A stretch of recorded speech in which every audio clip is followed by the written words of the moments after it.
உலக மக்கள் அனைவருக்கும் மகிழ்ச்சி கலந்த அன்பு வணக்கங்கள்.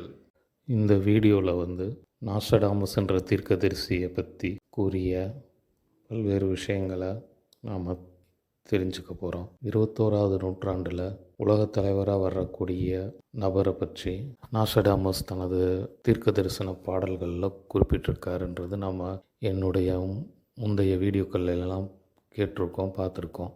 அதனுடைய தொடர்ச்சியாக தான் இந்த வீடியோவில் அவர் கூறிய உலகத் தலைவர், அதாவது கிராண்ட் சைரன் பற்றி விளக்கம் இந்த வீடியோவில் நான் தெளிவாக உங்களுக்கு கொடுக்க போகிறேன். அது என்ன அப்படின்னு தொடர்ந்து பார்ப்போம்.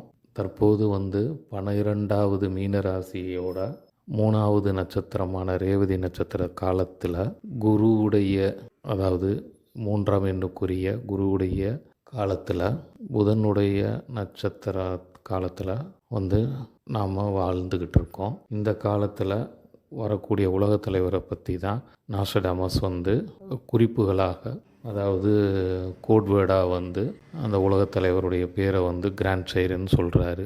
அதுக்கான விளக்கங்களை பார்ப்போம். அது இந்த நூற்றாண்டு தான் எப்படி நீங்கள் சொல்கிறீங்க உறுதியாக, அதாவது 21வது நூற்றாண்டில் தான் வர்றாரு அப்படின்னு இப்படி நாஸ்டாமஸ் சொன்னதாக சொல்கிறீங்கன்னு பார்க்கும்போது அதையும் நம்ம இந்த வீடியோவில் தெளிவாக பார்ப்போம். அதாவது 12வது மீனராசியின் 3வது ரேவதி நட்சத்திர காலத்தில் 3வது எண்ணின் குருவுடைய மற்றும் 5வது எண்ணின் புதனுடைய காலத்தில் வர்றவர் உலக தலைவராக இந்த 21வது நூற்றாண்டில் வர்றாரு அப்படின்றது நம்ம ஏற்கனவே சொல்லியிருக்கிறோம். இந்த வீடியோலையும் அதை காண்போம். அதாவது 12 × 3 36, அது 12வது மீனராசி 3வது ரேவதி நட்சத்திர காலம்ன்றதுக்கு உரியதாக வருது. அப்புறம் குருவுடைய ராசியில் புதனுடைய நட்சத்திர காலம் அப்படின்றது தான் 3 × 5 15 அப்படின்னு வரும். அப்போ இதுக்குரிய விஷயத்தை நம்ம எப்படி இந்த 21க்கு தொடர்புன்னு பார்த்தோம்னா, இந்த 12 × 3 36 மைனஸ் 3 × 5 15ன்னு வரதை கழிச்சோம்னா 21ன்னு வரும். அதை நான் எழுத்துப்பூர்வமாகவும் உங்களுக்கு இந்த இதில் விளக்கம் கொடுத்துருக்கேன். அதையும் நீங்கள் பார்த்து தெரிஞ்சுக்கோங்க. இந்த 36 - 15 = 21ன்னு வரும்போது 36 ஈக்குவல் டு 15 + 21 அப்படின்னு நம்ம பார்க்கலாம். இதை தான் நாஸ்டாமஸ் ஒரு பேராக குறிப்பிடுறாரு. என்ன பேர், எப்படி அதை அமைச்சார் அப்படின்னு பார்த்தீங்கன்னா, 15ன்றது டோட்டல் சம் ஆஃப் 5 அப்படின்னு அர்த்தம். அதாவது மொத்த கூட்டுத்தொகை 5க்குரியது 15ன்னு வரும். அதாவது இங்கிலீஷில் ஒரு ஃபார்முலா இருக்குது, SN = n × n+1/2. அதுதான் டோட்டல் சம்முடைய ஃபார்முலா. அதுபடி பார்த்திங்கன்னா 5க்குரிய டோட்டல் சம் 5 × 5+1/2ன்னு போட்டிங்கன்னா 15ன்னு கிடைக்கும். அதே மாதிரி 21உடைய நம்பருக்கு எதோடைய டோட்டல் சம்னு பார்த்தோம்னா, டோட்டல் சம் ஆஃப் 6 தான் 21ன்னு வரும். அதாவது அந்த ஏற்கனவே சொன்ன ஃபார்முலா படி பார்த்தீங்கன்னா 6 × 6+1/2 அப்படின்னீங்கன்னா அது 21ன்றதை குறிக்கும் அதனுடைய ரிசல்ட். அப்போ இதில் அந்த அஸ்ட்ராலஜிக்கல் லாஜிக்கல் படியும் சரி, கணக்கு இயல் லாஜிக்கல் படியும் சரி சரியாக மேட்ச் ஆகும். இதில் இந்த 15 + 21ன்றது டோட்டல் சம் ஆஃப் 5 + 6ன்றது தான் குறிப்பிடுது. இதனால தான் நாஸ்டாமஸ் உலகத் தலைவராக வர்றவருக்கு 21வது நூற்றாண்டில் வர்றவருக்கு கிராண்டுன்ற வார்த்தை 5 எழுத்துலையும் சைரன்ற வார்த்தையை 6 எழுத்துலையும் அமைச்சார். அதனுடைய நியூமராலஜி நம்பரும் பார்த்திங்கன்னா கிராண்டுக்குரிய எண் 15, சைரன்ற வார்த்தைக்குரிய எண் 21ன்னு வரும், அதனுடைய நியூமராலஜி நம்பர். ஸோ இதை இதுக்காக மட்டும் அவர் குறிப்பிடலை. புதன் சுக்கிரன் காம்பினேஷனில் அதை அமைச்சிருந்து, அது 5 எழுத்து 6 எழுத்து. 5ன்றது புதனை குறிக்கும், 6ன்றது சுக்கிரனை குறிக்கும். ஜோதிடத்தில் இது விளக்கம் கொடுத்துக்கப்பட்டிருக்கு. இந்த அடிப்படையிலையும் இது அமையும். அது போக இந்த கிராண்டுன்ற வார்த்தையில் பயன்படுத்தப்பட்ட எண்கள் 5 எண்ணுக்குள்ளே தான் பயன்படுத்தியிருக்கிறாரு. அதாவது 1லேருந்து 5 எண்ணுக்குள்ளே பயன்படுத்தியிருக்கிறாரு. அதே மாதிரி சைரன்ற அந்த சிறப்பான பெயரை வந்து கொடுத்ததுக்கு அதுலேயும் பார்த்தீங்கன்னா 1லிருந்து 5 வரைக்கும் உள்ள எண்ணை தான் பயன்படுத்தியிருக்கிறார். அதாவது ரெண்டுமே புதன் தொடர்புடைய 5 எண்ணுக்குள்ளே தான் பயன்படுத்தியிருக்கிறாருன்னு சொல்லி போன சில வீடியோகள்லையும் நான் விளக்கம் கொடுத்துருக்கேன். இதுலேயும் வந்து இந்த விளக்கத்தை இதில் வந்து பார்த்திங்கன்னா இந்த புதனுக்கு வந்து வேறு எந்த வகையிலெல்லாம் வந்து இந்த 3, 6 தொடர்பில் இருக்குன்னும்போது நம்ம ஏற்கனவே பார்த்துருக்குறோம். 3வது ராசி புதனுடைய ராசின்னு காலப்புருஷ தத்துவப்படி, அதே மாதிரி காலப்புருஷ தத்துவப்படி 6வது ராசியும் புதனுடைய ராசி தான். ஸோ இந்த 3, 6 புதனுக்கு தொடர்புடையதுன்னும் போது இது வந்து இந்த 3யும் 6யும் கூட்டினோம்னா 9ஆம் எண் வரும். அது வந்து குருவுடைய ராசியான தனுசை குறிக்கும். அதுதான் லக்னமாக வரப்போகுது. அதாவது லக்னமாக அமைஞ்சிருக்கு உலக தலைவருக்கு. ஏன் அப்படின்னா அந்த புதனுடைய தொடர்பில் அந்த 9ஆம் எண் வருதுனால அதில் வந்து குருவுடைய லக்னமாக வந்து நாஸ்டாமஸ் வந்து குறிப்பிடுறாரு. அப்புறம் புதனுடைய எண் வந்து 3க்குரியது புதனும் போது அது எண் வந்து 5 புதனுடைய எண்.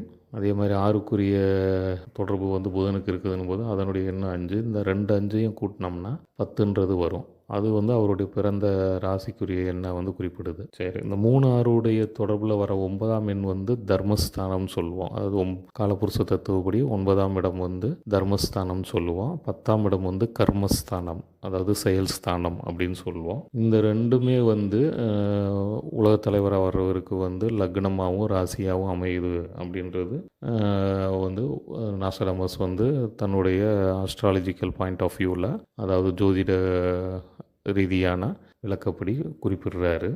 அது போக வந்து நாஸ்டாமஸுக்கு இந்த சொன்ன புதன் அம்சம் படி புதனுக்கு வந்து 3, 6க்கும் ஏதாவது கோணங்களில் வேறு வகையான கோணங்கள்லேயும் தொடர்பு இருக்கான்னு பார்க்கும்போது புதனுடைய வண்ணம் பச்சைன்னு நம்ம எல்லாருக்குமே தெரியும்.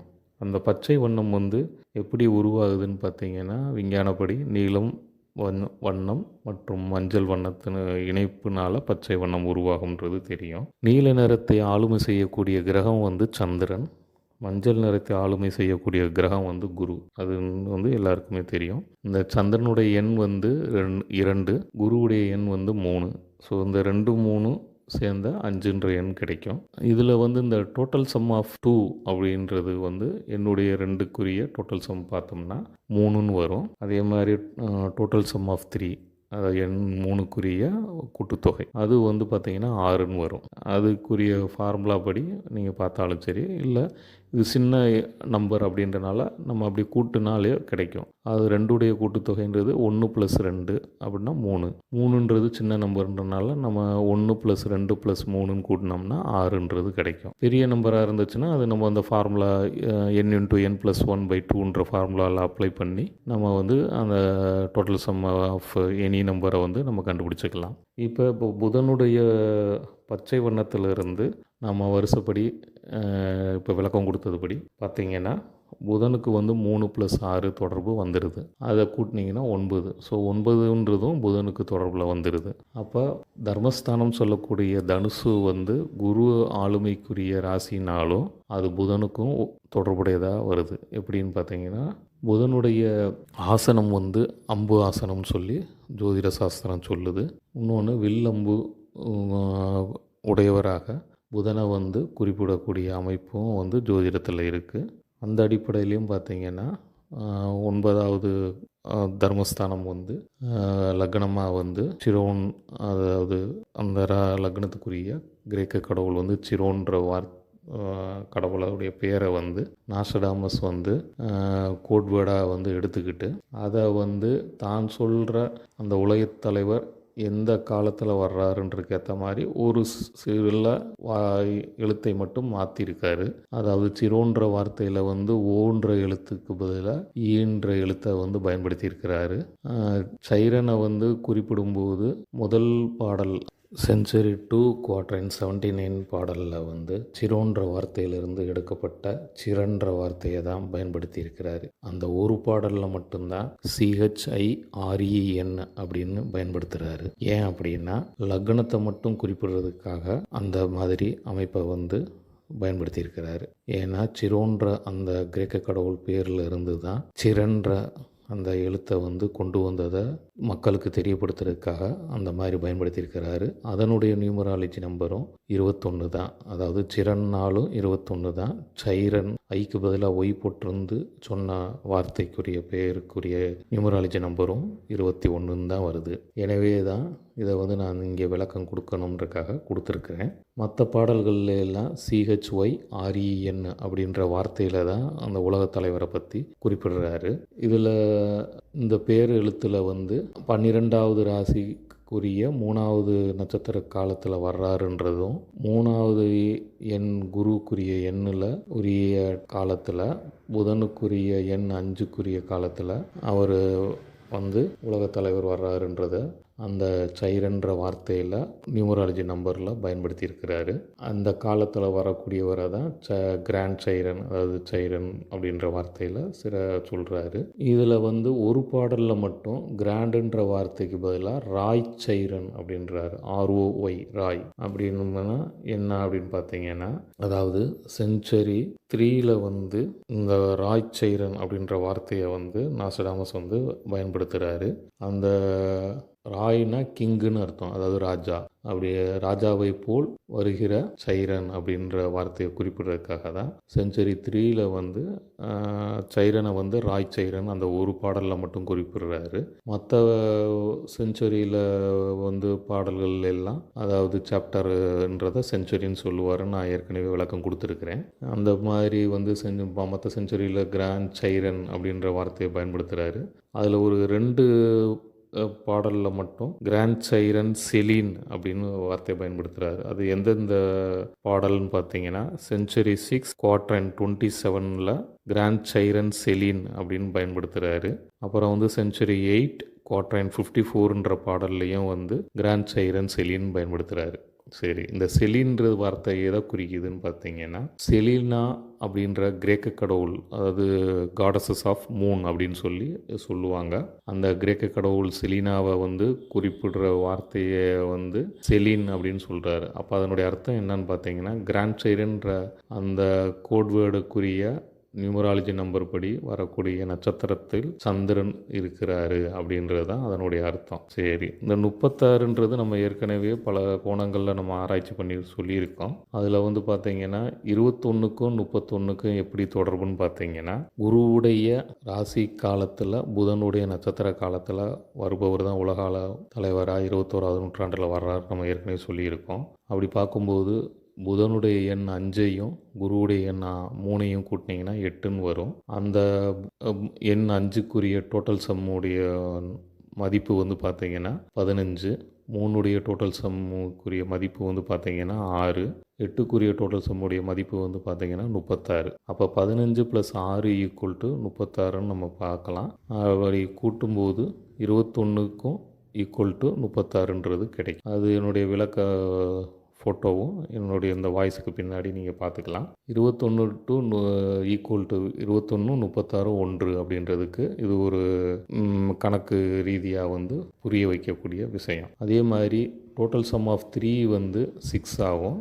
டோட்டல் சம் ஆஃப் 6 வந்து 21 ஆகும். அதுவும் வந்து நான் ஏற்கனவே விளக்கம் கொடுத்துருக்கேன். அதையும் வந்து நீங்கள் இந்த பேக்ரவுண்டில் நீங்கள் பார்த்துக்கலாம். இப்படி நம்ம வந்து ஜோதிட கணக்கு ரீதியாகவும் மேக்ஸுன்ற கணக்கு ரீதியாகவும் பார்த்தீங்கன்னா, இது வந்து உண்மையை வந்து உலகத்துக்கு புரிய வைக்கும். அதே மாதிரி பார்த்தீங்கன்னா 1x3 2x3ன்னு போட்டு பார்த்தீங்கன்னா, அதாவது 12வது மீன ராசிக்குரிய நம்பரையும் 3வது ரேவதி நட்சத்திரத்துக்குரிய நம்பரையும் தனித்தனியாக பிரிக்கி பார்த்தீங்கன்னா வந்து 3, 6 கிடைக்கும்.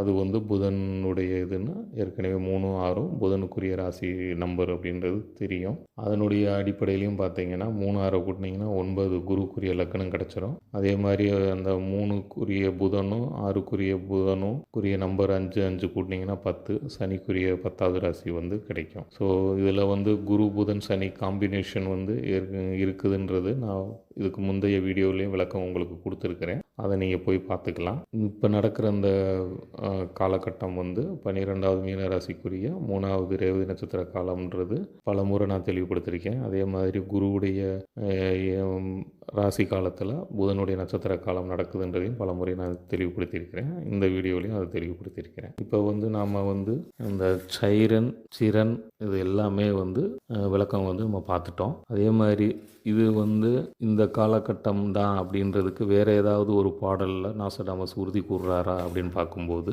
செஞ்சுரி 3 குவாட்ரைன் 94ன்ற தன்னுடைய பாடலில் நாஸ்டாமஸ் வந்து எந்த நூற்றாண்டில் இந்த உலகத் தலைவர் வர்றாரு, அவருடைய காலம் வந்து எப்படி இருக்கும்னு ஒரு சின்ன விளக்கத்தில் அவர் கொடுத்துருக்கிறாரு. அந்த செஞ்சுரி 3 குவாட்ரைன் 94 பாடலில் என்ன சொல்லியிருக்காருன்னு பார்த்தீங்கன்னா, ஆங்கில மொழியாக்கம் வந்து சொல்லிடுறேன், அப்புறம் தமிழ் மொழியாக்கம் சொல்லிவிட்டு அதுக்கு நான் விளக்கமும் சொல்லிடுறேன். செஞ்சுரி 3 குவாட்ரைன் 94 உடைய ஆங்கில மொழியாக்கம் வந்து 5 century years more expect the one to retain. முதல் வரி விளக்கம். அடுத்து ரெண்டாவது வரி விளக்கம் வந்து those who eastwards be the ornament of his time. மூன்றாவது வரி விளக்கம் வந்து then at a blow great clearness present. நாலாவது வரி விளக்கம் வந்து which cause the century to give back very happy. ஏன் அப்படி நான் வரி 4 வரியும் சொல்கிறேன்னா, அவர் 4 வரியில் கொடுக்குறனால தான் குவாட்ரேன்றாரு. அது ஒரு பாடலாக கொடுக்குறதுனால அது செஞ்சு எத்தனாவது பாடல்ன்றதுக்கு செஞ்சுரி 3ன்ற சாப்டரில் குவாட்ரன் 94ன்ற பாடலில் வந்து குறிப்பிடுறாருன்றது இதில் தெரியுது. இதனுடைய தமிழாக்கம் என்னன்னு பார்த்தீங்கன்னா, 5 நூற்றாண்டிற்கு மேல் எதிர்பார்த்தவரை தக்க வைப்பர். கிழக்கு பகுதியில் இருப்பவர்கள் அவருடைய காலத்தை அலங்கரிப்பார்கள். திடீரென்று வெடிப்பினால் சிறந்த தெளிவு நடைமுறையில் ஏற்படும். இது அந்த நூற்றாண்டில், அதாவது 21வது நூற்றாண்டில் மீண்டும் அதிகமான மகிழ்ச்சியை தரும் அப்படின்னு வந்து இந்த பாடலில் நாஸ்டாமஸ் தீர்க்கதரிசி விளக்கம் கொடுத்துருக்கிறார். சரி, இதை வந்து எப்படி நம்ம உறுதிப்படுத்தலாம் 21ஆம் நூற்றாண்டுன்னா, நாஸ்டாமஸ் பிறந்தது 1503வது வருஷம், அவர் இறந்தது 1566வது வருஷம். இந்த காலகட்டம் வந்து 16வது நூற்றாண்டு ஆகும். அப்போ இவர் இந்த செஞ்சுரி 3 குவாட்ரன் 94 பாடலில் என்ன சொல்லியிருக்காருன்னா, 5 நூற்றாண்டுகளுக்கு மேல் எதிர்பார்ப்பவரை தக்க வைப்பர்ன்றார். அப்போ 5 நூற்றாண்டுகளுக்கு மேல்னா 16வது நூற்றாண்டு 1, 17ஆம் நூற்றாண்டு 2, 18ஆம் நூற்றாண்டு 3, 19ஆம் நூற்றாண்டு 4, 20ஆம் நூற்றாண்டு 5. அவர் வாழ்ந்த காலத்திலேருந்து கணக்கு பண்ணிங்கன்னா 5 நூற்றாண்டுன்றது 20ஆம் நூற்றாண்டோடு முடியுது. இந்த செஞ்சுரி 3 குவார்டர் 94ல் 5 நூற்றாண்டுகளுக்கு மேல் அப்படின்னு சொல்லியிருக்காரு. அப்போ 21வது நூற்றாண்டான தற்போது எதிர்பார்ப்பவர் வருவார், அவரை தக்க வைத்துக்குவாங்க. யார் வந்து தக்க வச்சுக்குவாங்கன்னு பார்த்தீங்கன்னா, நாஸ்டாமஸ் வாழ்ந்த பிரான்ஸ் நாட்டுக்கு கிழக்கு பகுதியில் உள்ளவர் அப்படின்றத தான் those who east towards be the ornament of his டைம்ன்றார். இந்தியாவை வந்து கிழக்கு பகுதிக்குரிய நாடாக வந்து வரலாற்று ரீதியாகவே நாம் வந்து தெரிஞ்சிருப்போம். அதுக்கு ஏற்ற மாதிரி தான் கிழக்கிந்திய கம்பெனி நம்ம நாட்டை முழுவதும் ஆட்சி செஞ்சாங்க. அது எல்லாருக்குமே தெரியும். இன்னொன்று, பிரான்ஸ் நாட்டுக்கு கிழக்கு திசையில் தான் நம்ம இந்திய நாடும் இருக்குது. அதுவும் வந்து உண்மை தான். அப்படி பார்க்கும்போது இந்தியாவில் வந்து 21ஆம் நூற்றாண்டில் வர அந்த உலகத் தலைவர் வந்து மாபெரும் ஆதரவை பெறுவார். அவங்க அந்த கிழக்கு பகுதியில் உள்ளவங்க அவரை காலத்தை வந்து அலங்கரிப்பவங்களாக இருப்பாங்க. ஒரு பெரிய வெடிப்பு திடீர்னு ஏற்படும்ன்றார். அப்போ வந்து மக்களுக்கு வந்து ஒரு பெரிய தெளிவு கிடைக்கும் அப்படின்னு வந்து சொல்கிறாரு. இது வந்து என்ன மாதிரி வெடிப்பு, என்ன மாதிரி தெளிவுன்றதை பின்வரும் வீடியோவில் பார்ப்போம். அத்தகைய காலகட்டம் வந்து அந்த நூற்றாண்டில் வந்து மக்களுக்கு மீண்டும் அதிகமான மகிழ்ச்சியை தரக்கூடிய காலகட்டம்னு சொல்லி அதையும் வந்து நாஸ்டாமஸ் சொல்லியிருக்கிறார். அப்படி பார்க்கும்போது இந்த பாடலில் இருந்து அந்த 12வது மீனராசிக்குரிய 3வது நட்சத்திர காலம் தான் 21வது நூற்றாண்டில் இருக்குன்றதும், 3வது எண்ணுக்குரிய குருவுடைய ராசி காலத்தில் 5ஆம் எண்ணுக்குரிய புதனுடைய நட்சத்திர காலம் நடக்கிறதும் இந்த 21வது நூற்றாண்டு தான் அப்படின்றதும் நாம் வந்து பல்வேறு கோணங்களை தெரிஞ்சுக்கிட்டோம். அப்படி பார்க்கும்போது இந்த செஞ்சுரி 3 குவார்டர் 94ல் சொல்லப்பட்ட பாடல் படியும் தற்போது நடைபெற 21ஆம் நூற்றாண்டு வந்து உலகத் தலைவர் அவரவர் ஆட்சி செலுத்தி உலகை வந்து நல்வழிப்படுத்தி தீயவங்களை அழித்து நல்லவங்களை வந்து காப்பாற்றி, அதாவது கலியுகத்தை முடித்து ஹிருதய யுகம் என்கிற சத்தியுகத்தை ஏற்படுத்துவார்ன்றது இதிலிருந்து நாம் வந்து உறுதியாக தெரிஞ்சுக்கலாம். மேலும் இன்னும் பல விளக்கங்களை வந்து பின்வரும் வீடியோக்களில் நானும் சரி நீங்களும் சரி அறிஞ்சு மகிழ்ச்சி அடைவோம் அப்படின்னு தெரிவிச்சுக்கிறேன். நன்றி.